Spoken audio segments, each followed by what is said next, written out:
It's the same word. It's not the same thing. Okay, you don't say Don Wells. You say Dawn Wells when you're talking about...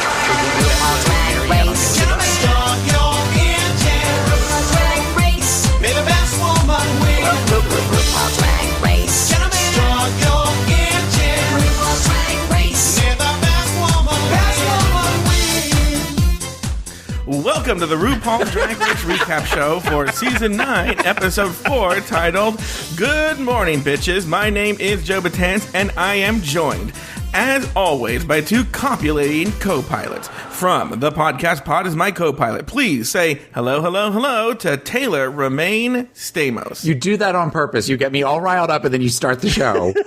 You suck. God. Hello, Joe. So, hello. How are you? Now... I have you all scared now when I talk to you on this phone. You are just like, okay, Joe, hello, I'm nice to you. Okay, I will say this. It's a week before the wedding. Tensions are running high in the house. And at one point, there was a discussion about me snapping and not being very nice and watching my tone. Cut to, and this was yesterday afternoon. Last night, I get on the phone with Joe, and at one point, I say to Joe... I'm trying to be nice. I'm not trying to snap at you, to which I hear roaring laughter coming from the other room. Yeah. You're Snappy McGee. Because you were used as an example, where you were just like, I hear the way you talk to Joe. You're mean to Joe sometimes on the phone. I'm like, I am not mean to Joe. Thank you, Babalu. Now I know who gained a wedding gift. By the way...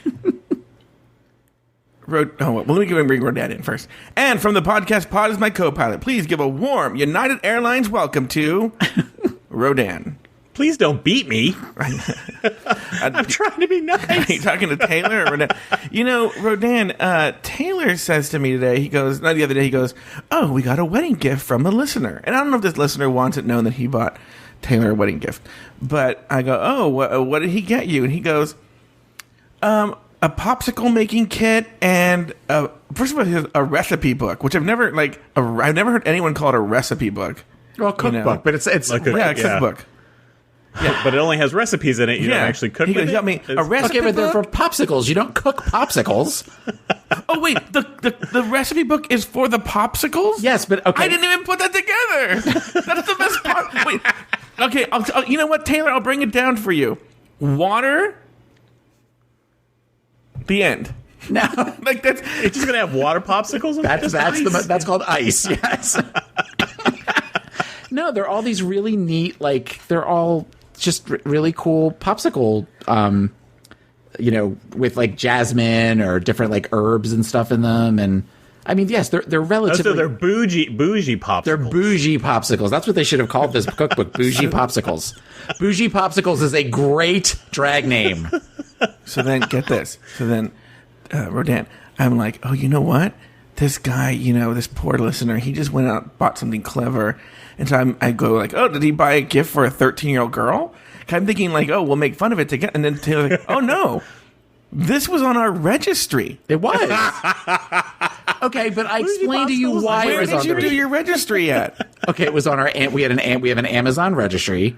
And Forever 7? Fuck you.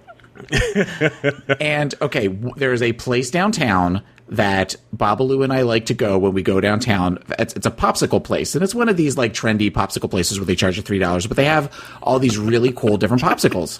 And they were talking about the fact that they fuck you. We were talking about the fact how I want everyone to know again. One time I was talking to Taylor a long time ago, and he goes, "If you ever come to visit me."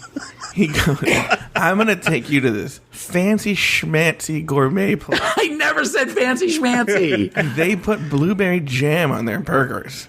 And I was like, what the fuck is going on down there? That's what fancy schmancy is to gourmet. Okay. You know what? Because Taylor's a bougie foodie. Yeah. Apparently. This week, the girls don their best Katie Caricature as they try their hands at morning show realness. Aja takes a hard look at her hard look in the mirror. Eureka goes bald to bald. And Sasha and Trinity, while Charlie hides, reflects on the AIDS crisis. On the main stage, the girls showed their best sexy sleepwear, but in the end, Trinity and Charlie were placed in the bottom two. During the lip sync, Trinity tried her best while Charlie Hides hid on the side of the stage. In the end, RuPaul asked Charlie Hides to step aside and sashay away. Ladies, name 2 things you like about the episode and 1 thing you didn't. Let's start with our guest co-host, Rodan. I enjoyed that there was no more Wendy Williams interstitials. Oh, yeah, that was my favorite part. Mm-hmm. And it took me about 3/4 of the episode to realize there was no more Wendy Williams. I love the hide the chocolate in the stalk of the broccoli whole skit. That was amazing with Shay and Sasha, who I always forget exists. And then the thing I didn't like was Rue's runway look. Okay. Yeah, we will definitely get to runway what looks a little bit later, but I would have to agree with you that there's something off this season, and I know that Matthew Anderson's left and all that kind of stuff, but between the makeup and the dress, it hasn't been good so far. Gambit was screaming at the TV. Sorry. Okay, well, that this is his equivalent. Well, he likes football and stuff though, but that's what makes Gambit the well-rounded man, because he enjoys screaming at LSU games as much as he enjoys screaming at Drag Race. Gambit is Rodan's husband, by the way. Yes. Joe, name 2 things you liked about this episode and 1 thing you didn't. You know what? I have not liked Pheromone's looks. I thought Pheromone looked pretty good today. This week. You know, I was liking Pheromone's looks. Good job, Pheromone. I love drama, and this episode was full of drama. And one thing I didn't like, I didn't like that this, you ever notice this Eureka O'Hara? Notice every episode she makes sure that she is the last person. You know when they leave the stage at the end, she goes they dance, the show's over, and then they leave? Yeah. She always makes sure she's the last one to leave, and she waves. She's the last shot. Always. I did notice that this week. I didn't realize she's been doing that every week. And then she was sitting on a stool. These other bitches have to stand there. Did you see she was sitting on a stool during the lip sync? No, I didn't see that. I did not notice that either. Yes. Oh, yes. I read it. I saw it. It was seen by me. And it's there for you to look at. That is. What about you, Taylor T. Latte Boy? I'm sorry, Romijn-Stamos. Things that I liked about the episode was it wasn't necessarily one of my favorite episodes. Oh, really? I would agree that the Shay and Sasha, we both laughed a lot at that. I liked how well the one group did, that they really didn't have any moments as compared to the other group, which we'll go into in detail. And something I didn't like, there were a lot of looks I did not like from this runway challenge. A lot that I really, really didn't like. And I think you may be surprised the ones that I liked versus the ones I didn't like. Were you guys like me where I thought it was the 90s? Yes. I was thinking 90s looks. Yes. And it was on the second rewatch, and I had to rewind it twice. I'm like, did they say 90s or 90s? Yeah, I thought it was, and I was like, this is not 90s at all. And then there was one part where Michelle says this half clearly didn't get it, and this half did. I'm like, neither one of these is 90s. I don't get it. I was so confused.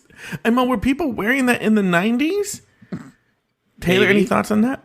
I don't remember. I know that I wore things in the 90s that I don't wear now, and none of them were lace or binding. I don't know. You had quite a bit from Fredericks of Hollywood, seeming from what I remember. That was when you were out tricking around after going to the bars. I'd hang out in the house and be like, I'm a pretty little princess, and run around the house that way. The next day in the workroom, the girls are immediately visited by one Mr. RuPaul Charles, who dropped by to deliver this week's Maxi Challenge. Now, when most of you are just crawling home from being up in the club, Good Morning America and the Today Show are ruling the airwaves. Now it's your chance to join the cutthroat morning talk show war. You'll be co-hosting 2 rival morning shows. Oh my God. Hashtag Morning Bitches.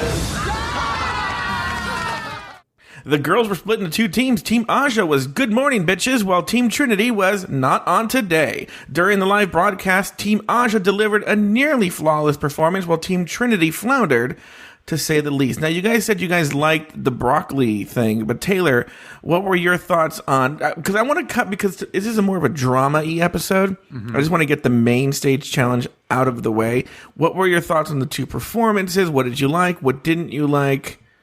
I thought the broccoli thing was funny, even though that's been kind of done before with the drag queens, with the lesbian vibe and everything that's been done with different skits. I thought the way they both did it was really good. In particular... Shay, if I had to choose between the two of them, Shay was definitely the one that I really enjoyed. It was amazing to me the difference in the amount of ease in which the one group really worked compared to the other group. Like, usually on this, where they usually have one team where they seem to be having a little bit of a problem and the other team seems to be doing really well, and then when it comes to announce the winner, they've flipped it. And the team that was having all the challenges win. There was no way they were coming that the other team was coming back from this, Trinity's team. So in that regards, it was that first part was fun to watch, and I think it made it that much more painful to watch the other side. Rodan? Although I loved Good Morning Bitches a lot, I loved the do-it-yourself segment. I thought they did definitely have some weakness in the opening skit, that first segment. With Alexis and and Pheromone. Yeah, I mean, there was a little bit of funny there, but not a lot. It was just kind of blah, and I hated what Alexis was wearing. It just looked very smocky on her. The wig was horrible too. Yeah, that was not okay. And then on the entertainment, Valentina and Aja were horrible. And I think all that got swept under the rug because of the do-it-yourself segment and the good interview segment. You know, I'm thinking about this because I wonder, were Valentina and Aja that horrible? Were they? Or if the way it was edited? I think it was I don't know the way it was edited. presented with the dumb music. Because I think they wanted you to have... I think it feels like Good Morning Bitches did such like an okay, solid job that they were like, well, what's the worst thing we can point out? And they're playing the Aja Valentina storyline. I think they wanted it to go shitty. I wouldn't be surprised if the producers told Aja to pick Valentina, you know, to be on the team, and then like how did they get paired off too? Yeah, and they never showed that. Yeah, and I kind of feel like that's kind of where that was going, but it just it wasn't the greatest thing in the world, but it probably wasn't. It was probably just like meh. Well, and I think I mean, I just watched this for the first time about 2 hours ago, and as you guys are saying this, I forgot about the Aja and Valentina, the awkwardness. I forgot about the smock that Alexis was wearing. I did remember the wig, though. And I'm wondering if it's because the Not on Today was so bad that you kind of forgot about. And they ended with the Shay and Sasha thing with the broccoli, so you couldn't not, you ended definitely on a high note. You know, when you're on Top Chef, they always talk about the last part of a 4-course meal, the dessert. If the dessert falls flat, you forget, the rest of the meal, whether it was good or not. You end to focus on that last thing. This would be something similar to that, especially with Not on Today, how badly that interview ended. Yeah. I tell you what, Valentina's entertainment look was horrible to me. I thought she looked like a beginner boy in a wig. I definitely did not like that look. It looked very thrown together to me. But Aja looked horrible. That's the thing too, is like, and we'll get to Aja and the runway looks, but I thought Aja looked actually really good in the runway looks, but I thought she looked awful during the Good Morning Bitches. I don't know. That outfit was not okay. The makeup was rough. I don't know what's going on with her. But then, here's the other thing, too, is I feel like Good Morning Bitches is overall went for, we're going to go for an actual morning show. What would that really be like? Where I feel like you could tell there was a whole backstory with Not on Today, where like people didn't like each other. And I almost wonder if Charlie and Cynthia were going for the same thing, but it didn't work. But we'll get to that when we get to that. Any other thoughts on the two challenges? Do you agree with everything? Do we all agree that Good Morning Bitches was better? And have we covered, because we're going on to other things now. Have we covered this? Okay. Yes. This week, Charlie Hides did not deliver her best performance. During rehearsal with partner Cynthia Lee Fontaine, Charlie tried more to control than to cooperate. You're going to want to see this. Okay. You're going to want me to see this. You are going? Trust me, you are going to want to see this. Trust me, you are going to want to see this. And just say want. Want. You're going to want to see this. Okay. Trust me, you are going to want to see this. You're going to want Want to see this. Yes. Okay. Okay. Yeah, but with a big smile. I'm Cynthia Lee Martinez Valles de las Flores, viuda de Arredondo Fontaine. But we call her Maria. Charlie. I don't know if I'd laugh. During the live broadcast, Charlie's self-doubt and control issues came through in her performance. You get one night with Justin Bieber totally naked, or one night with Justin Bieber's money. So I would probably have sex with him, have a hidden camera, send the pictures to TMZ, and then keep the money. It's time for Who Done Word It Better. Detox the drag queen or detox the pussycat? I'm looking at the detox the pussycat's hair, and it looks a little bit like Winifred from Hocus Pocus. I think we're gonna err in favor of one of our favorite drag queens, Thorgy Thor, Shantae, you stay. And finally, well, that's about all the time we have for right now. Next. This show always makes like a big deal when people can't read words. Meanwhile, RuPaul is the worst reader ever. Anyway, next, during a celebrity interview not on today's live broadcast, Charlie's control issues not only turbiga. Wait, hold on here. What does that say? Should we play the music behind you not being able to read the words? I know. Okay. All right, here we go. During a celebrity interview, here's your bag. During the celebrity interview on Not in Today's live broadcast, Charlie's control issues turned the celebrity interview with Naya Rivera from Glee into cringe. Now, I heard somewhere that when you were 19, you lied on your resume to get a job at Abercrombie & Fitch. I did. Did you fudge the truth at all to get onto Glee? No, I had to sing and act for that one. I'm thinking that Trinity and Peppermint are not noticing that it's time to wrap it up. My publishers and I, we just kind of really loved it and thought it was clever. It's not my job, I'm not the anchor, but I'm just thinking, Joy Behar, what would she do? I can't wait to read it. Thanks very much for joining us. It's time to go to commercial. The return of the shade rattle. In the end, Charlie Hides was forced to lip sync against Trinity Taylor. Instead of lip syncing for her life, Charlie appeared to be lip syncing for her death as she stood and lip synced in one spot, despite the pleas from her fellow contestants to give it her all. In the end, Charlie Hides was asked to sashay away in only the second case of death by ruicide. Rodan, Charlie Hides, what were your thoughts on this whole thing? And I was very disappointed. Well, and I think she got a little bit of a... I don't know if that end of that interview with Naya was her fault. Because, I think she set that up, and I think there was probably a lot more awkwardness going on there right before it happened. But I was so disappointed that she was kind of giving up throughout the entire episode when I watched. I hadn't seen the Untucked episodes until after I watched this episode. Mm-hmm. And in the Untucked episodes, it was very clear that she was not as invested in doing this any longer. And I thought that was interesting that she pretty much had given up even before this episode began. No, you could tell even like was it episode 1 of Untucked where she thought she was going home and then she was like, I'm gone, guys, goodbye. Getting rid of the old bitch first. Yeah, they're getting rid of the old bitch first. Taylor, you're a therapist. Were you seeing anything here? Therapist to the stars, Tale of the Latte Boy. It was clear that she got in her own head. I think that she recognized that there was a good chance she was going home, and the whole excuse about not lip syncing, drag queens in London don't lip sync, we sing live songs. I think that she thought because of her celebrity prior to being on the show that she was going to go a lot farther than she did, at the very least without having to lip sync. So she made a comment on Untucked that she would thought that, she could be like Bianca, who never had to lip sync through her entire season. And that I think if there's one thing that we've learned, it's that there's one Bianca Del Rio. And that this thing was just wasn't what she thought it was going to be, which seems to be a theme throughout the show. I think that they all think that it's just where they know what's going to happen before it actually happens, and that's not the case. And that should go home. As far as her doing the whole, well, thanks for coming in, we'll go to commercial, she said it herself. That's not her job. That wasn't her job to do that. At the very least, it wasn't her job to do it in the way that she did.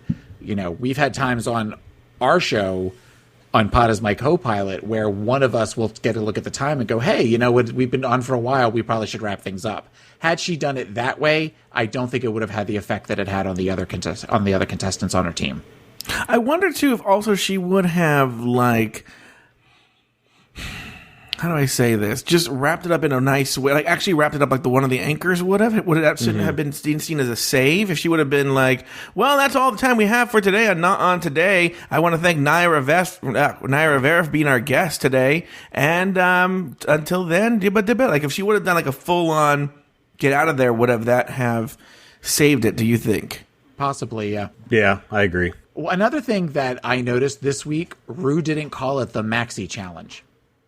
She didn't? No, she just went right into it and just started saying, this week's challenge, there was no Maxi Challenge. She just said challenge. So I'm wondering if they're getting rid of the mini challenges. I know on the NPR interview, they were getting ready for a mini challenge. Okay. And then there are some famous mini challenges, like are they going to keep the libraries open? What about the puppets? Well, okay, let me put it this way. I almost wonder if the mini challenge will now be the exception instead of the rule. Maybe. I don't know. You know. I mean, they set up next week's episode not to have a mini challenge because they already have 2 team leaders. What's next week's episode? I didn't see the preview. I don't know. I didn't see the preview either, actually. Well, how do you Didn't you just say they have 2 team leaders? Well, no, but because they had 2 winners this week, they already have 2 team leaders kind of automatically for next week. Well, that's if they do some sort of team challenge. Right. I hope we don't get into that where it's team challenges every week. That's no fun. Season 7. Season 7 was a lot of team challenges. That's all I'm saying.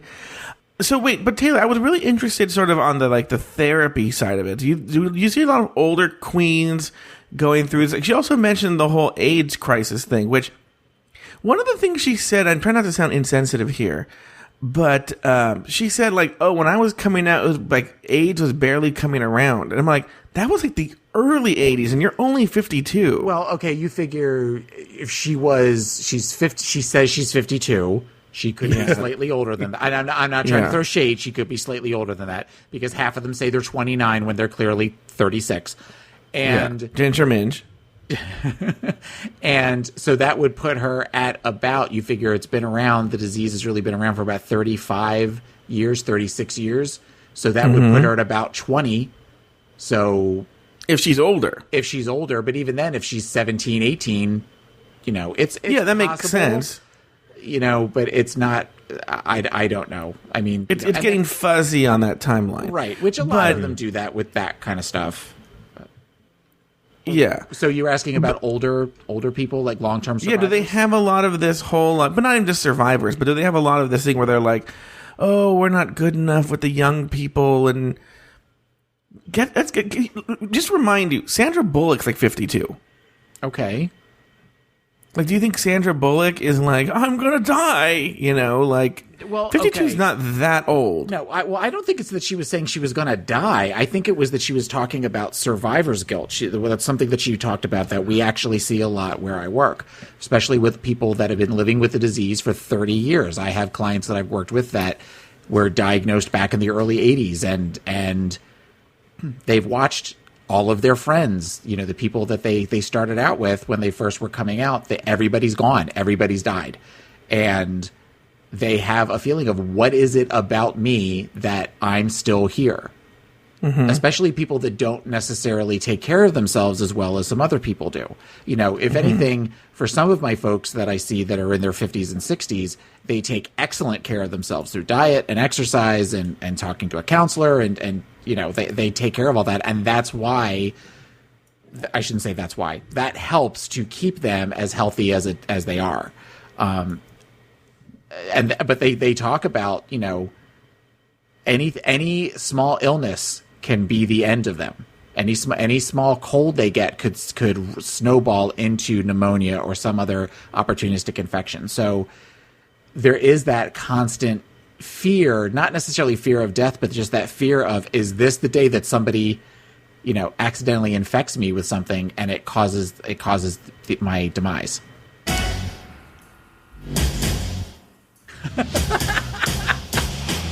You are such a dick.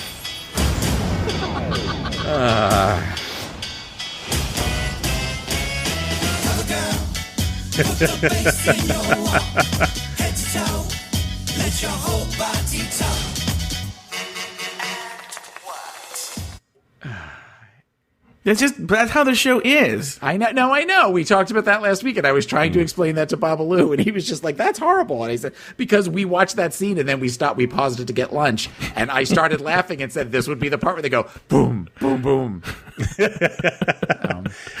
Charlie Hyde seems a bit too frail to be 52. Okay, Charlie Hyde's okay at the end, and I also get that we were in those ridiculous high heels, but when Charlie Hyde was walking out in the weird nightie, hunched over with the blonde hair, he looked like Patsy Stone from Ab Fab. I thought he looked like Madeline Ashton in that runway look. Madeline Ashton? Yeah. Who are these people that you're talking? I know about the Ab Fab part, but like Madeline Ashton from Death Becomes Her. Yes. Okay, yeah, no, I can see that as well. But we're in great shape for being however old we are, 52 or whatever. But we are still definitely in our 50s, and you can tell that kind of by there was a little bit of the the rolled shoulders and we're trying to walk in the heels, but we're not. It just wasn't. The whole thing was just a big mess this week for Charlie. Poor Charlie. Yeah. And also, yes. She couldn't help herself because normally Rue says, "I'm sorry, my dear, but you're up for elimination." And this week she went, "Sorry, Charlie," from the old tuna chicken at the sea commercials. And I picked up on that and thought that was a dick thing to say to somebody that's getting ready to lip sync for their life. Thank you. This week, Aja had a major story arc. Back in the workroom after Kimura's elimination, Aja continued to come for Valentina. I just feel like I walked into here thinking like I was unstoppable, and now I feel like, girl, I really need to reevaluate. Well, as long as we're being real, I don't think Valentina should have been top 3. Shay, I can't. Bitch, I wore 4 items. I wore a panty, a chap, and a coat. Valentina came down the runway. I'm talking about you, bitch. In a leotard. I just don't understand the hype about Valentina. Listening to the judges' critiques, I felt ugly. To hear someone constantly get praised for just being pretty when I'm trying to compensate with everything else I have, it sucks. People always undermine my drag. Well, you know what, girl? I think that I'm amazing, that there's people who think I'm amazing. I deserve to be in this competition. I'm gonna win next challenge, mark my word. Coming for you, Miss Trinity. Valentina and Aja paired up during the Maxi Challenge, but their performance didn't seem to go as poorly as the producers hoped and tried to portray. Instead, it seems like the chance together gave Aja... What? Who wrote this? It seems like the opportunity to work together gave Aja a chance for self-reflection. You know me, Alexis. Yeah. You know what I'm capable of. Like, it's not my 100%. It's really hard when you're in a pressure cooker. But I don't feel like I'm under pressure. I feel maybe I'm overconfident. Aja, I'm not gonna lie, you're like oftentimes negative. You're making a really bad first impression with me because I can hear you in the corners talking about me. Maybe some advice is that, like, don't focus on me, don't focus on other girls, focus in on you. I just feel like I've been such a disappointment while I've been here. And I took it out in all the wrong ways. All we can do moving forward is be kinder to each other, you know? Yeah, I agree. I really genuinely like Valentina. I'm just really frustrated because I really want this so bad. And I feel like I'm fucking up. You're a really good person. I'm really sorry. I accept your apology, babe. Just let me finish doing my makeup. This is more important. Okay, so Taylor, I'm very, very curious. I want to hear your thoughts when you were watching this. Did anything ring out for you? A couple of things. One definite thing I think we saw between this and also when when Aja talked on Untucked, that the lashing out at Valentina after the last challenge is clearly she's self-critical at this point, and she has been told her whole life that she is not attractive, that she is not what is the perceived ideal of being attractive is. And then you've got somebody who, according to her, even though there is other talents there, is being talked about her looks. So it makes sense that she would go after somebody like that, so without really necessarily thinking about it. We talked a little bit about slipping last week, as far as, you know, in the beginning, you're very self-aware that the cameras are on, and then you kind of forget that the cameras are on.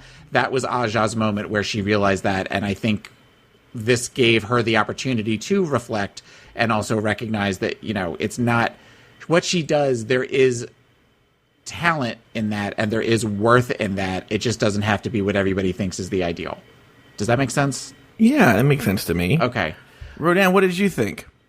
Aja's been one of my least favorite queens this season. Oh, interesting.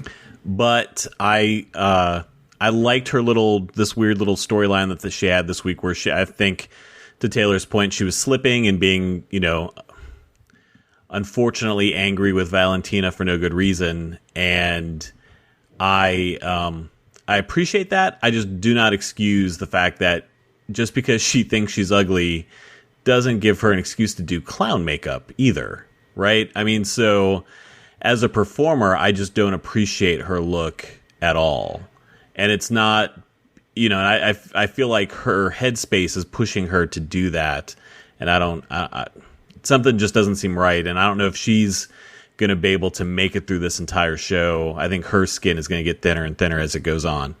I wonder, though, if the clown makeup, the really harsh makeup, Aja strikes me as somebody, at least on the outside, that is very fuck you to people that get in her way and have said things to her. And I wonder, she mentioned on Untucked that when she has done tried to do the fairer makeup like pheromone wears and stuff like that she's told, well, that doesn't work for you. So I'm almost wondering if the extreme, like, charcoal baguettes across the eyes, ridiculous style that she has is very much you don't think I can pull off drag? Fuck you, this is what I'm going to do. So that's where I wonder if that's the response in some way, subconscious or otherwise, as to why she wears her makeup the way she does. Granted, I agree with you. She looks ridiculous, and she's not one of my favorites as a performer or as an illusionist, but that may be part of it. I'd like to address something else too, Joe, but I want to give you a chance to talk about this. I have something to say about Valentina, but I want to make sure you get a chance to. Well, the only thing I was going to say is that the only thing I'm going to say is, and no one can say this, no one can turn to Shay and say, Shay, you have shitty skin. How do you do it? Because Shay's skin is just as bad, if not worse, than Aja's, but she pulls it off. Yeah. What do you think that is? Why do you think that is? I don't know. But once again, Aja's makeup was really good this week on the runway. Aja's makeup was better. On the runway. On the runway. When you watch that Untucked episode, that looks messy up close really fast. Does it? Yes. Oh, does it? I got to rewatch Untucked then. What were you going to say, Taylor? You wanted to say? I watched a video, I think, on Tumblr this week, unlike the usual videos I watch on Tumblr. And this one was the moment that you knew the winner of this season's Drag Race, and it was they went back for every season, and like one moment that was Bianca Del Rio's, where she goes, "I'll kill you if you tell anybody this, but if you tell anybody, I'm being nice. But if I'll let you borrow a cincher that I have, or a corset." And different other looks that other queens have had. This was a moment, the Valentina moment, where rather than lashing out, she was compassionate towards somebody that could have turned into another Jinx and Roxy thing with the bullying. And she turned around and she turned it on Aja, and Aja responded to it. And I think people are going to love Valentina even more for that than they already do, because she seems to have this huge fan base, and it just kind of confirms this arc that we seem to think that she's on, to where she will go to top 3, if not win the entire thing. Well, so I'm a huge Valentina fan. I get the sense that Rodan is not, but I'm a huge Valentina fan, right? And I read some disturbing news on Reddit about, I don't know why I believe this tea more than anything, but about her eventual elimination. They don't know when. They don't say when, right? But that when Valentina gets eliminated, how it happens. And it seems so in the realm of possibility that I believe it. Okay. And it makes me sad. Do you want to share what you read it, or do you want to just... Okay, so I'm going to share, but I'm going to give everyone who's listening a spoiler warning. This is, no, by the way, unconfirmed. Okay. This is just a rumor on Reddit. Okay, remember, the rumors also said that Charlie Hydes was going to leave due to an injury. So that didn't happen. Well, his self-esteem got hurt, so that's why he... yeah, maybe he really hurt his leg. That's why he just stood in one spot. But... So the rumor is that there's a Club Kid challenge, and that they have to sing this. So it's so weirdly specific in that they have to lip sync to, and that Valentina's in the bottom two, and that they have to lip sync to "Greedy" by Ariana Grande. Okay. And I guess in this challenge, Valentina was wearing a mask, and so now it's time to lip sync, and she can't lip sync with a mask, and she wants to lip sync with a mask, but Rue says no, she has to take the mask off. And thinking she wouldn't have to take the mask off, Valentina's not wearing makeup underneath. Oh. And so she lip syncs essentially as a boy, and then gets eliminated. Okay. That's interesting. Yeah. That is interesting. I could see that happening, but who knows? We'll see. We're gonna find out, but the Valentina, there was something. The Valentina part was interesting, so I'm glad you addressed it. In that she had a way of making herself vulnerable, but still assertive. Yeah, like it was like, you hurt my feelings, but it's not like I'm like, oh, you hurt my feelings. It was like, this is what you did, and this is how I feel, and how are you gonna address it? Which is very mature for somebody in their 20s, because we've seen a lot of queens on that show in their 20s that scream and yell and tell people to go back to Party City where they belong and all the other stuff. So it was a nice, from a clinical standpoint, it was a healthy interaction, something that you don't necessarily always see on that show.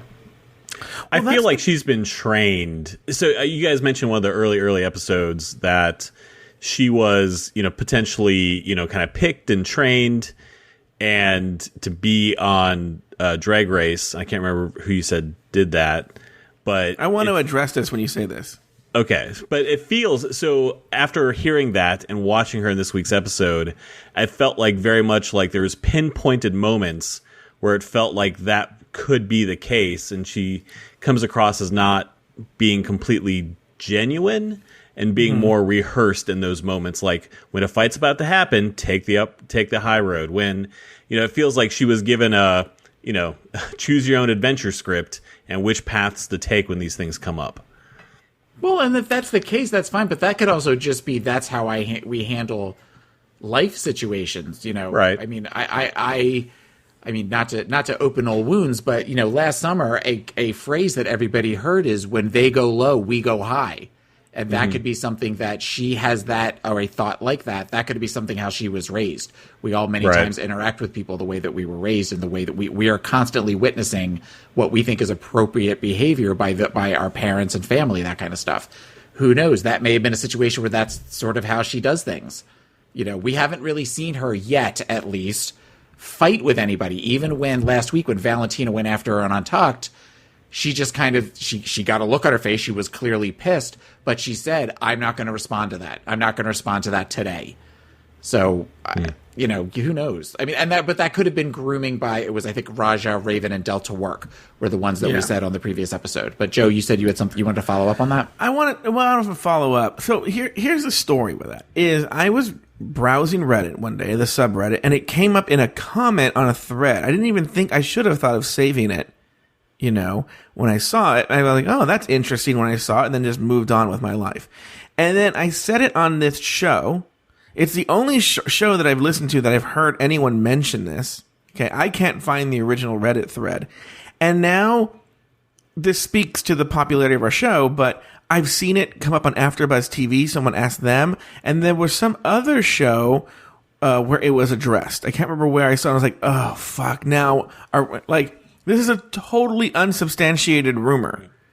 And so I don't know. It was something that I saw on Reddit, and I've never heard another show mention it. I've heard other shows say someone on another show said it, but I've never heard. I think it's us, basically. So you think it's a self-confirmed We're creating rumor? alternate facts now. Yeah, I think. We're officially a fake news source. Awesome. Yeah, I should start making just shit up, to see how it gets out. But yeah, I've never heard any other show say that. It's something I saw on Reddit. And I was like, what if I dreamed I saw it on Reddit? What if I really didn't? And then I just spread this rumor. Even the Raja and Raven should take credit for it. I was happy to see this, and I think we're seeing the definite narrative arc for Aja, but I still get worried that Valentina is getting such a fucking hero edit. And one of the things, though, one of the things I hold on to, if she survives, is somebody said that she may not be eliminated, but she'll have a huge fall, and then she sort of resurrects herself from that fall. Mm-hmm. Does that make sense? So yeah. I'm hoping at least that's the case. I think she's great. Now, Rodan, why don't you like her? Mostly just because she seems like she has zero personality, and she just seems overly rehearsed. But that's the case with some of these guys. Some of these queens this season is that like Pheromone and Sasha just kind of fall into, and even Alexis fall into the background so easily that they just all kind of seem very blah to me, even 4 episodes in. That's one of the things that's fascinating. Your answer is totally valid, but I see a lot of people online, or I hear about a lot of people. In fact, some drag queens. I know Detox and Delta Work not Delta Work, Detox. Maybe it's Delta Work. I can't remember who it is. Detox and somebody being one of them, where they're coming after her because they feel she's fake. Like that she's lying, that A, she has been doing this more than 10 months. B, there's a whole weird conspiracy theory that she doesn't really have an accent, that she's faking it. Okay? And let's say both are true. Okay? Let's say both are true. Who the fuck? She still fucking brings it. Does that make sense? Now, yours, Rodan, makes sense. But I'm talking about the one that's whether she's been doing it for 10 months or whether she's been doing it for 10 years. She's still bringing it. Like, that's not... I don't see how that affects it. Like, who cares if she's only been doing it, if she's been doing it longer than 10 months? Who cares if she's not really from LA? Who cares if she has an accent or doesn't have an accent? I don't see why that's a big fucking deal. Taylor, do you have a thought on this? I think you would feel differently if you didn't like her. Yeah, you think so? Because it's something I try. You think she's cute as a boy. She hasn't done misstep yet for you. I think if it was, hold on for a second. I'll actually agree with Aja that she shouldn't have been in the top 3 last week. Yeah, okay, but she was. I mean, and it ultimately, you're right. It's a TV show. Who really cares? But people get fiercely. As we're seeing right now, I don't know if you're aware of everything that's going on with Bob the Drag Queen, that all these people are defending Aja because Bob the Drag Queen made a joke about her skin. People... was it Bob who said it? I know it was originally attributed to Kim. I don't know. About the Naomi Smalls joke? I don't know. All I know is that I was looking at our Twitter feed today, and there's a bunch of... Bob was responding to a bunch of people and pretty much... It could be Bob. Yeah, and he was saying, then unfollow me. If you don't it was a joke, unfollow me. Yeah, that makes more sense, because what happened was when I checked in, so for people who don't know, there was a show, I think it's actually like a roasting show, right? Like a Queen's roasting show or something. Yeah. The Haters Roast. And a couple of nights ago, so a fan went to the show and said that here are the queens who were there, and this is what they said. And one of them was a joke from Kim Chi saying... was about Naomi, like she does look like Naomi Smalls if Naomi Smalls was burned or something like that. It's something it's making fun of Aja's skin, that she fact that she had like some burn scar, and that the Naomi Smalls comparisons. I can't remember what the exact joke is, but they attributed it to Kim Chi. Mm-hmm. So then Kim Chi went on Twitter and said, "I didn't make that joke." That was the last I checked in. So now we're learning that Bob was the one that made the joke. Yeah, okay, that makes more sense, because Kim Chi doesn't really say shit like that. Yeah, I was going to say that sounds awfully harsh for Kim Chi. But that's the thing, and we're gonna get to that. You know what? Actually, let's actually go to the next part, because I think this bleeds into the next part, and we'll stop. Well, actually, there's not a part to stop, but we'll stop there. Okay. Okay. So every show needs a villain, and Eureka, we found one. First, let's start with Eureka's Elimination Day argument with Sasha Velour. Can I tell you guys about one of the disorders that I have that I'm struggling with? Eating. Don't joke about that. Eureka, it's really inappropriate to joke about. Okay, I realize, but why push it straight to negativity? I don't think she's pushing it straight to negativity. I think that she's trying to keep the levels respectful. By trying to make me look like a bad person? I have nothing against you, but I have a long history with eating disorders. You don't know There are now other by looking at types me, of eating but so many disorders times besides in not my eating. life. Why are you talking over me, girl? Because I'm upset. Can I tell you how many times people have looked at me and been like, oh my God, you're anorexic? It's really hurtful. I never come at any of you all with a nasty tone. So regardless I really didn't think I was being let me nasty. finish, please. But you had a nasty tone, and that's what upset me about it. Well, I'm coming over here because if it came off as an attack, I do truly apologize. I would never want that. I apologize that you were offended by what I said. I was. I mean, you obviously were offended at what I said, apology. right? What do you want from me, girl? Do you want me to get down on my knees and beg you to forgive me? Girl, please. Okay, so the reason I wanted to play this clip, and then we'll get to you, Taylor, is I actually think they're both idiots here. I'll tell you why. Because I think the problem that Eureka's really extra and annoying in this clip, but I just think she responded incorrectly, because you're a fucking drag queen. The joke Eureka made wasn't that big of a fucking deal. And if the attack is that Sasha is just a sensitive little snowflake, and get the fuck over it. You've been called worse. Meanwhile, Eureka's a big, giant, fat pig. Like, I think she's earned the right. What's wrong, Taylor? Taylor's covering his eyes. Okay. Taylor, sitting right there, that Eureka's bonch smells like God. rotting. Smells like what? Finish your thought. Smells like what? Rotting gefilte fish. You know it. It smells horrible. It smells horrible.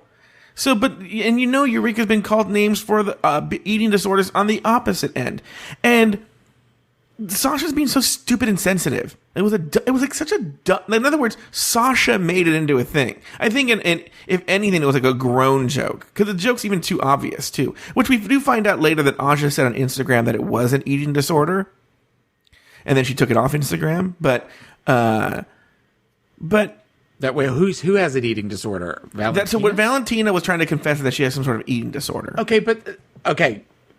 Finish your thought. And I have multiple thoughts about this particular segment. I think Eureka responded in the incorrect way. Sasha then makes her argument, and if it were me, I'm literally going to speak as Joe Betance. If it were me and Sasha reacted that way, what I would have legitimately done, because I never make a joke to hurt someone's feelings, even though I just called Eureka a big fat pig. I would say, you know what? I am so sorry. I didn't mean to hurt anyone's feelings. I'm making a dumb joke. And we're drag queens. So Eureka is wrong there. But I do think Sasha's being a little sensitive and a little bit social justice warrior there. Okay, a couple of things. One, the statement that started this whole thing is kind of a gross statement. Can I tell you all guys about the disorder I have? So it's one of these where we're kind of, can I have a mirror moment, please? Because the only thing I've gotten to do so far is hold my candle. Like that is just a gross statement right there. Because at this point, we've already talked about, the AIDS crisis, and we've talked about ageism and survivor's guilt and all that kind of stuff. But the reaction, I get the reaction as far as somebody who, whatever the joke is, if you say, don't do that, that's not cool. I think that had it ended with Eureka going, all right, sorry, something like that. But Eureka immediately went to defensive, immediately went to this place of where I'm the bully, I'm making a bully joke. And You're right. I say, and immediately when I'm getting called on it, rather than apologize, I'm gonna puff myself up. You're right. I agree with that. I think Eureka's response was retarded. So So I think that it's Sasha, and then it just kind of where it just got ridiculous between the two of them. But I think that had it stopped at that point, it could have been curbed. It could have been curbed a lot easier. Eureka did something that I hate when people do, and it is so fucking passive-aggressive, and that is well, I'm really sorry if you're offended by what I said, which is when Sasha said, that doesn't sound like an apology. It's not an apology. Right. It's pretty much a polite way of saying, well, I'm really sorry that you're a fucking idiot, but... okay, I want to get back to this, but I want to hear Rodan's thoughts first, and then I want to come back to this, because I actually do have a legitimate question about this, but Rodan. Okay. I agree with you guys. I think Sasha should not have jumped in the way she did.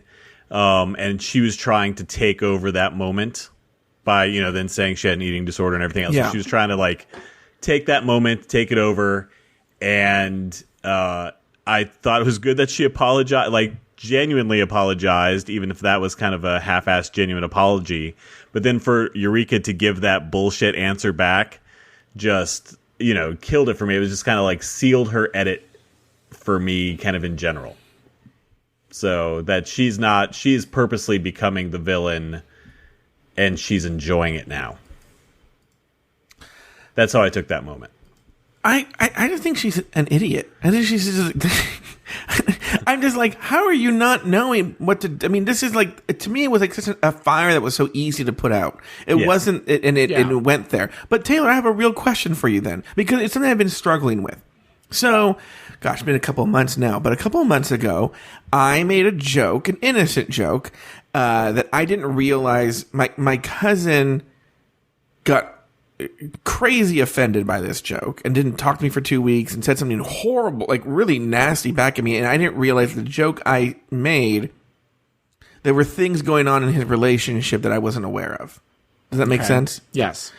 So it was an innocent, it had to do with his boyfriend going to a certain club all the time. Okay. And I made a joke. I'm like, oh, look, I'm at this club and your boyfriend's here, ha ha ha, and then I didn't realize there's a whole issue that I didn't know about. Okay. He got really mad. In this case, because I didn't do anything wrong, I didn't do anything with malicious intent. I just made a joke that any other time would have been innocent. I really do think that is I am sorry you got offended. Because I didn't do anything wrong. I'm not going to apologize because the joke I made was innocent and an amazing joke, actually, to be honest with you. And so what do you do? What do you do in that case when it's that person's being... There's a difference between being sorry for offending somebody and it's the genuineness of the apology. If you said something that offended somebody and that was not your intention, that's a little, I'm really sorry. I had no idea of knowing. It was not my intention to upset you. I'm sorry you're offended is passive aggressive, and in the tone in which you say she was not genuine in how she said that. Mm. That's clear she was not. Short of just doing the whole me. It's copyright Tail of the Latte Boy. She was pissed off. She did not want to be seen as vulnerable by apologizing in that moment, and that's why she responded the way she did. I have had situations where I have said things that have been offensive to our guest co-host in the past, and he has said things to me. And when we have apologized to each other, and I think you'll back me up on this, I think if you or I were not genuine, one would call the other on it. Oh yeah. Yeah. If I apologize, and I think there have been times I have apologized to you and not meant it, and you've called me on it, it happens. It's just, there has to be, when one is apologizing to somebody, there has to be a genuine emotion behind it, genuine sorrow and being sorry for something. And in this situation with Eureka and Sasha, Eureka was not being genuine. In my opinion, she was not being genuine. Right. You're such a dick. I swear to God.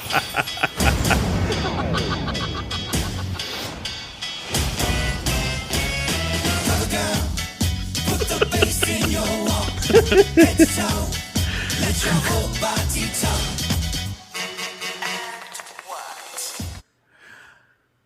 During the practice session for Team Trinity, Eureka and Trinity have their first confrontation. Okay, so first of all, as team captain, I don't want anybody to talk over each other. So raise your hand and let the person that's talking finish what they're saying. Towards each other. This is me holding my hand up and following the rules that we set in place. If you're going to set the rules, follow the rules. Later during the main stage critiques, RuPaul asked the queens who should go home. Eureka had one person in mind. I would say Trinity.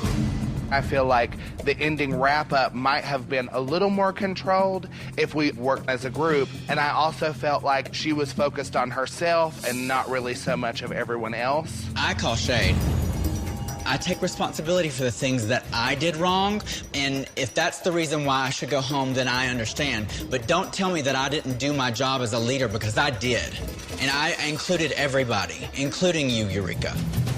Well, I was asked my honest opinion, and that's my honest opinion, and I stand beside it. Backstage during Untucked, Eureka and Trinity continued the argument from the main stage. I'm not upset that you picked me at all. I completely... Well, you retaliated like you were pretty upset. If you would let me finish... I take responsibility for the things that I did wrong in our segment. But what I don't agree with, and what I think you're very shady about... It's not shady if it's true. You said that I was not a good leader. I was a good leader. Yes, we ran out of time and we did not get to do it all together. But that wasn't just my fault. We were working as a team. That is why you're shady. Am I shady? You are shady. Because I feel like you want to immediately go to shady versus stepping up and accepting responsibility. You're making it about something else that it's not. When we sat down, I felt like it was, well, me and Peppermint are the anchors. They're going to do this because they want to do that. Nina, Eureka, y'all are doing DIY. I said, no, I'm not done. I'm not done. No, you're done because I'm going to tell you why you're done. I explained exactly why I picked you for that role, and Cuckoo for her role, and Peppermint for her role. And if anybody had an objection, they could have objected, and we could have talked it out.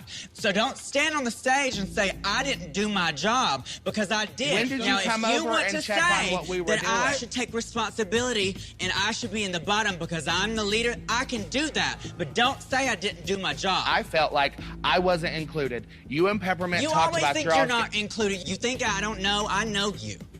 You don't know me, baby. I didn't get a chance to explain my reasoning for saying what I said, so I'm going to now. If she doesn't want to listen, she doesn't have to. I'm going to go. Okay. You guys enjoy. You guys enjoy. Thank you. Did you not feel... Rodan? Honestly, I kind of take Trinity's side on this whole thing. I appreciated the way she came back at Eureka and then didn't give her any more chance to say anything, because it feels more and more like whenever Eureka gets the mic, she's just gonna attack. And so I appreciated Trinity through that whole situation, through apologizing to Naya, to the whole end of that. So I'm Team Trinity in this argument. Taylor T. Latte Boy? We have a saying at Casa Huffington when I go over to Taffy's house, when talking with various people, that you can't be the victim and the bully. Choose one. And Eureka is wanting to play both sides. She's wanting to have her cake and eat it too. Joe, the fight on Untucked, could you play the first part of that, the first 2 times Eureka talks? Could you replay that? Is that possible? I'm not upset that you picked me at all. I completely... Well, you retaliated like you were pretty upset. If you would let me finish... I take responsibility for the things that I did wrong in our segment. But what I don't agree with, and what I think you're very shady about... It's not shady if it's true. You said that I was not a good leader. I was a good leader. Yes, we ran out of time and we did not get to do it all together. But that wasn't just my fault. We were working as a team. That is why you're shady. Am I shady? You are shady. Because I feel like you want to immediately... Okay.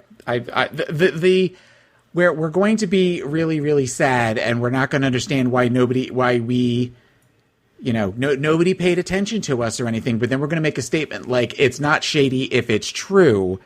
That's where we're stating a fact where we can't see beyond what we believe. And through that entire argument, every time Trinity was trying to defend herself, and I would agree with Rodan, as much as I'm not necessarily a Trinity Taylor fan, I don't look surprised. I agree with you sometimes.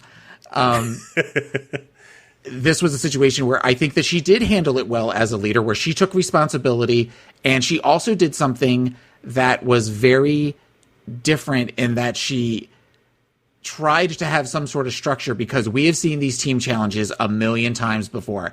And it always turns into, well, what does everybody want to do? And somebody says, well, I want that role. And then you've got somebody who's going, well, I want that role too. And then it creates drama. So Trinity kind of decided, I'm going to delegate. I'm going to say, you do this, you do this, you this.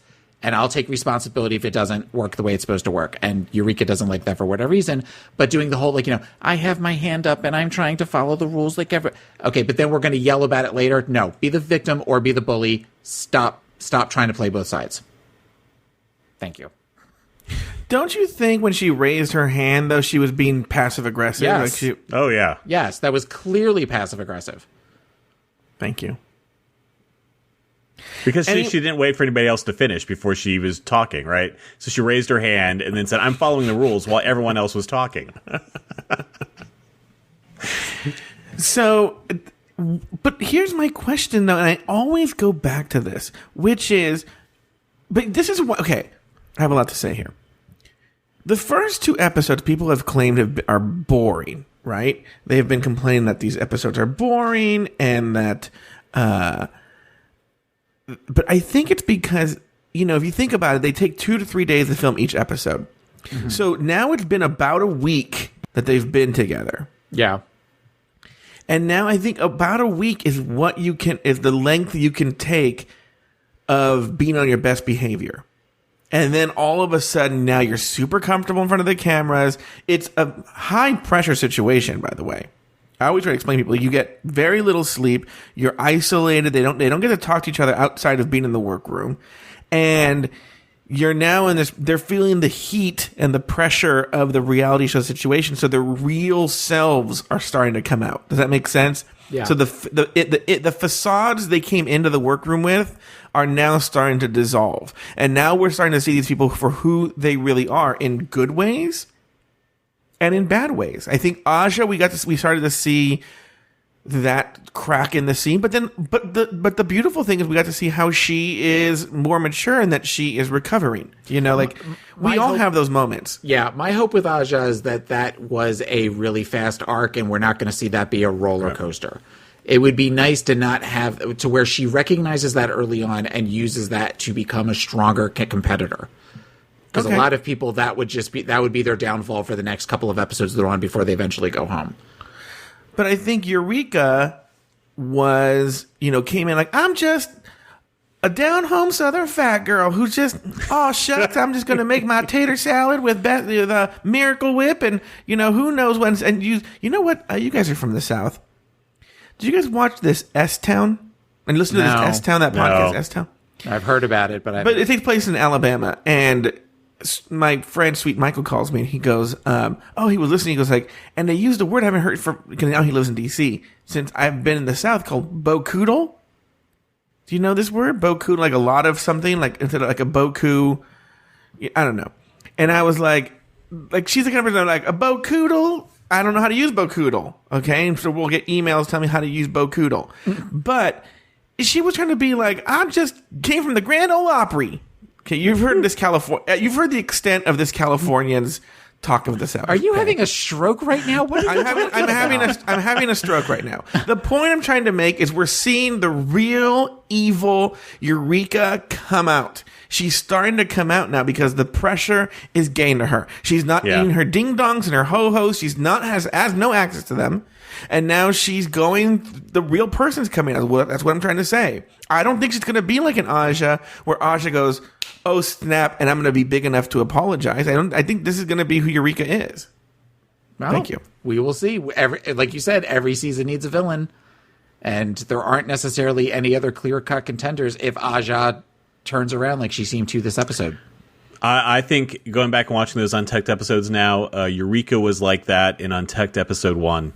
Yeah. Right. So yes. So she was, and they know those Untucked episodes are going to air. So why in the world would she? I think she's embracing. I don't think her true self is coming out. I think she was embracing that right from the beginning. They just didn't show her doing that in the confessionals quite as quickly. Well, another example of this would be the "Would you please shut up for a second" from the episode with Charlie, with the white party looks, right? Where where we're going to talk over everybody until somebody calls us on it, like with Sasha, and then she's going to go, well, that was real intense. I don't appreciate you talk to. Fuck off. If you're going to be a bully, be a bully. Right. Thank you.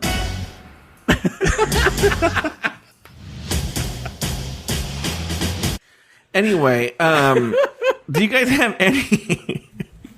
Do you have any final thoughts on this episode? On the bulk of this episode? I want to jump in here first. Actually, one of the things I was saying, I think you guys said the opposite of me. I actually think this was finally a real RuPaul's Drag Race episode. The other ones have sort of felt like and this one felt like a real genuine episode. Yes, it was rushed. Yes.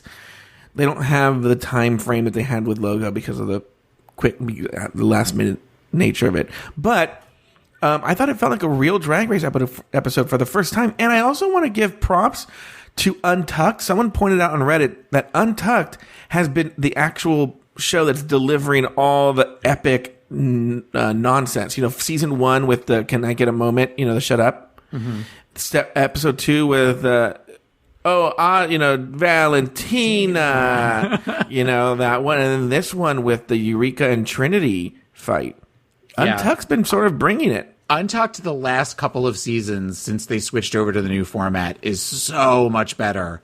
And it's anybody that's not watching Untucked immediately after watching the episode is definitely missing out.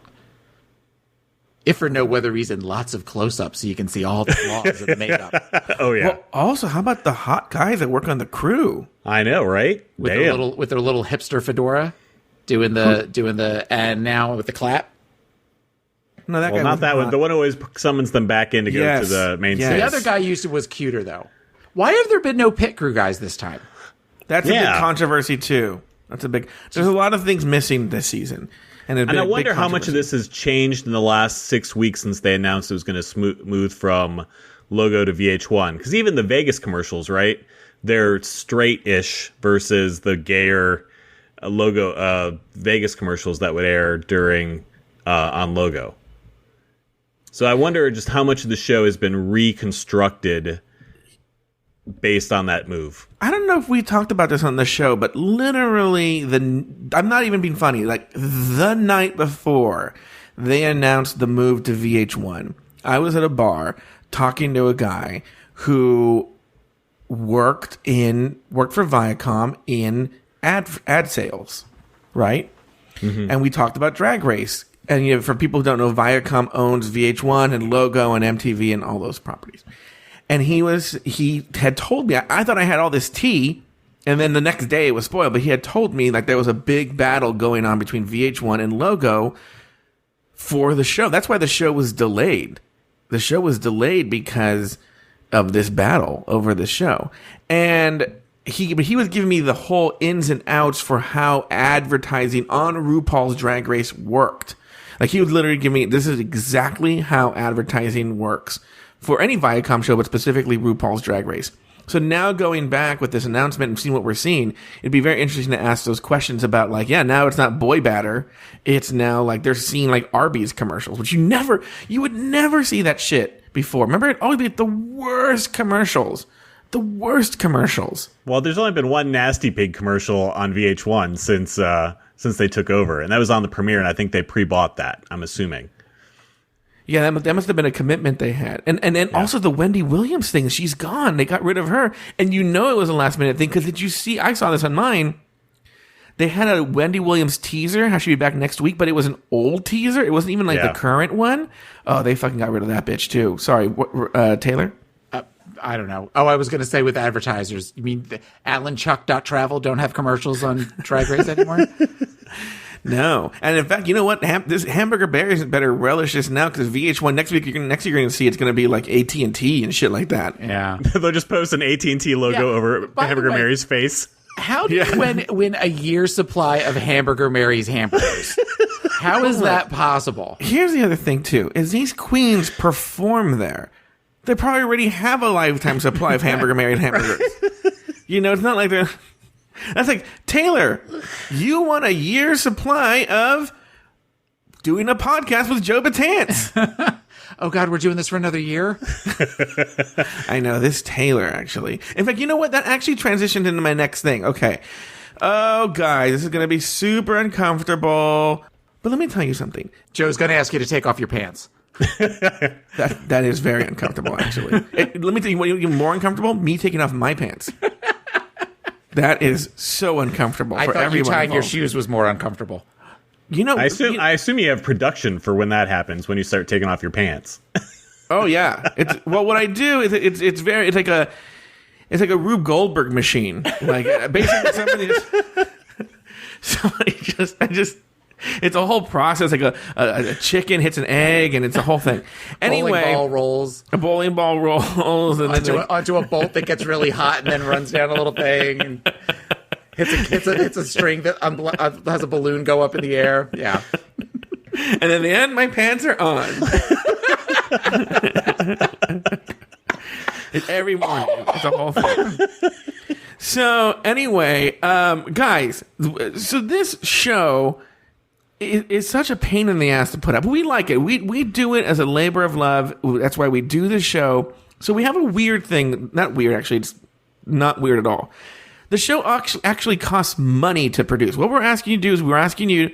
Now, calm down. Calm down. Here's what we're asking for. $1 fucking dollar, okay? For a whole show. We had to change it. $1 per month, okay? $1 per month. That's what we're asking for. The show but we're not on for a year. You know how many? We're at the most. We're on 3 months. We're on 3 months, so we're asking for $3 to cover the cost of essentially keeping the lights on for this show. We have a Patreon page. It's at www. Oh, I just said www, didn't I? It's at patreon.com/dragrace. No, it's at patreon.com/Drag Race Recap. And we have levels. Taylor and I negotiated these rewards. I wanted to give you more. Taylor was like, I don't know. Taylor just wanted to give someone like one saltine cracker, and that was it. And that was for $40 a month. But I wanted to give you guys the world, but Taylor wouldn't let me. The point is, look, here's the deal. If you guys just gave $1 a month, I'm not even being funny. If everybody gave $1 a month, I don't think we'd ever have asked for money again, to be honest with you. But if you could give $1 a month, for the course of the show, not for the whole year, for the course of the show, cover everything. Plus, actually, if you covered $1 a month for the course of the show, everybody, we could get in like drag queens. The show would get so much better if you just did that. But we've added rewards. If you do $5 a month, and I have no idea why anyone would want this. These are all suggestions from Patreon. $5 a month, Taylor and I will record a voicemail greeting for you. Okay? Ooh. I know. That's super, super exciting. I know. For $10 a month, and in a strange way, I don't want people to sign up for this. For $10 a month, Taylor and I will do a monthly live show that we're not recording, we're never releasing, and only the $10 a month patrons and above will have access to this monthly live stream show. Okay? Yeah. For $15 a month, now this one is interesting. Taylor and I will do a personalized episode where you determine the topics, you ask us questions, and we will record an entire episode and send it to you. You have your own episode of Drag Race Recap talking about whatever. But Taylor, what if they make us watch like a movie or something? Would you be down? I'd be down. If they were like, we want you to watch like Death Becomes Her, like we just mentioned. I would watch that, no problem. We could get Rodan in on that one, and we could talk about it. My friend Michael is in Death Becomes Her. Now, you know what? He's like 52 now as well. He's ancient, but he's in Death Becomes Her. Does he just stand in one place when he lip syncs too? Close. He's one of the guys he's like one of like the buff guys who has like the buff. Isabella Rossellini? Yes. Okay. He's one of those guys. Okay. Nice. Anyway, he's 52 now, though. Okay, he's gross. Anyway, no, he's not. He's actually extremely. He's actually extremely handsome, but I just want to say because he's 52. And gross. Anyway, next, at $20 a month. $20 a month. Now remember, this is not $20 a month forever. This is for the course of the show.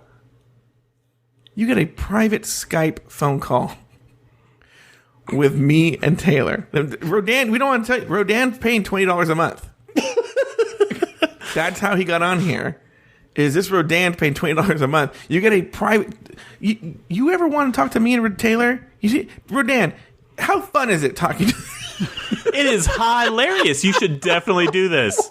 Taylor actually pays me for this privilege now. Isn't it worth $20 a month to talk to me and Taylor on Skype? It's fantastic. Oh my God. That would be just I would look forward to that call the whole day.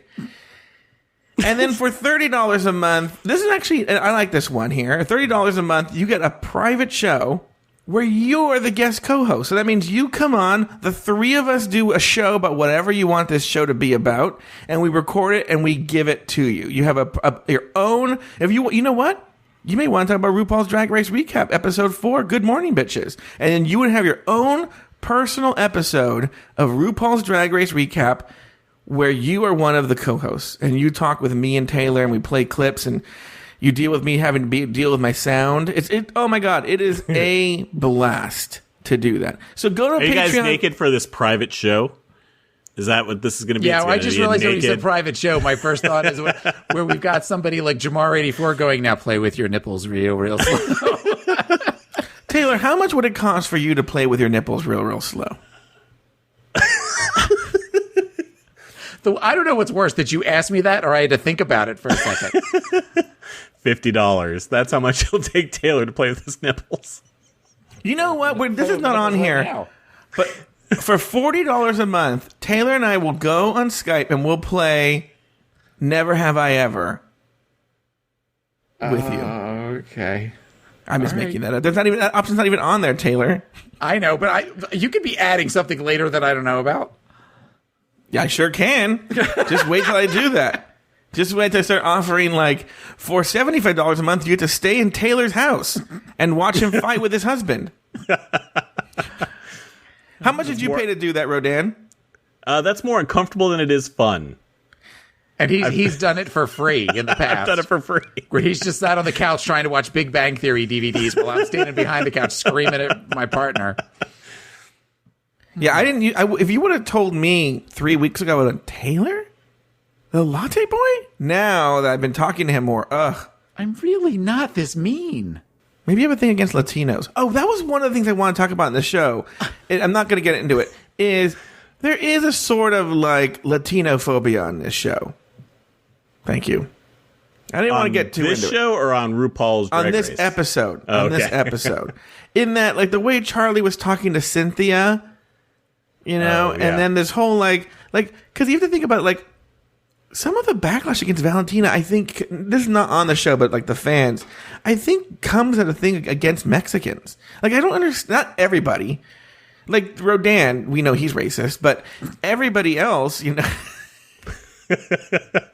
Well, I mean, you have to listen to Pot as my Copilot to find that out, but yes. Oh, wait, Rodan, I'm going to tell you something on the air. This guy's going to be the guy who sent Taylor the popsicle stick maker.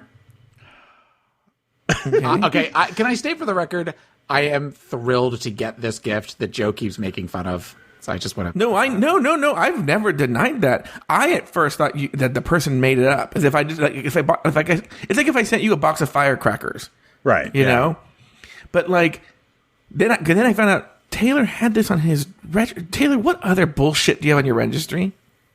I really feel like I should have looked now. At this point, I don't have. There's not a lot. There's a couple of like. I'm trying to think what else is on there that we haven't gotten. Is there like a Parcheesi set or like? There's Nintendo Switch games. I know that. I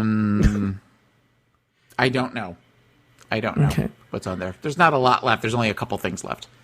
Where were you registered? Toys R Us or something? Where else? Amazon. We're registered on Amazon.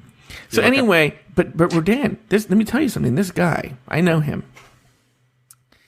He is the biggest Rodan fan. Oh.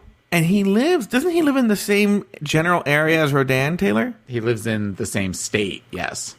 I could have sworn he lives maybe in the same city. Maybe on the same block. Okay. It's Gambit. Okay. It's Gambit. Gambit bought him a popsicle set. Yeah, Gambit's not buying a popsicle set. And he's like, oh my God, I can't believe Rodan lives in the same area that I do. And I'm like, yeah, well, it's a real thrill. Okay, so guys, like I said, all these extra things, to be honest with you, like if you do it, we will satisfy the pledge, but we'll be happy with the $1. I'll be honest with you. Like the ones that we don't have to do anything for them. We're just trying to keep the lights on. So you get this show, guys, think about it. You get 2 shows a week for free. We're asking for $1 a month. $1. One stupid $1 a month for 2 months, 3 months. That's $2 or $3 for all this amazing content you're getting. So go to patreon.com/Drag Race Recap. Please, at least do that $1 pledge. Well, that concludes part 1 of the RuPaul's Drag Race Recap Show. Part 2 will be in your feed on Tuesday. Please leave us a review on iTunes. It really does help people find our show. Follow us on Twitter @Drag Race Recap and on Facebook at facebook.com/Drag Race Recap. Email us at our new email address, dragracerecap@gmail.com, and visit our webpage at dragracerecap.com, where you can find all of our old episodes. Finally, visit our page. Our credits are getting longer and longer. They are getting visit longer. our Patreon. Finally, visit our Patreon page at patreon.com/Drag Race Recap and donate $1 per month to help keep the lights on at the show. So for Taylor, Romijn-Stamos, Rodan the Latte Boy, and myself, sashay away until next week.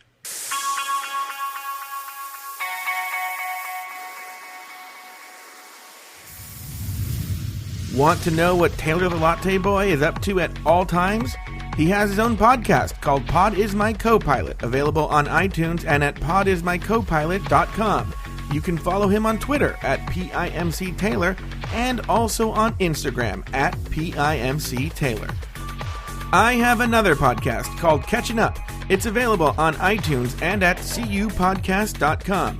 You can also catch me recapping RuPaul's Drag Race on One-on-One with Larry Flick on Sirius XM Radio every Friday at 3 p.m. Eastern, noon Pacific on Entertainment Weekly Radio, Channel 105. Need to see what I'm eating?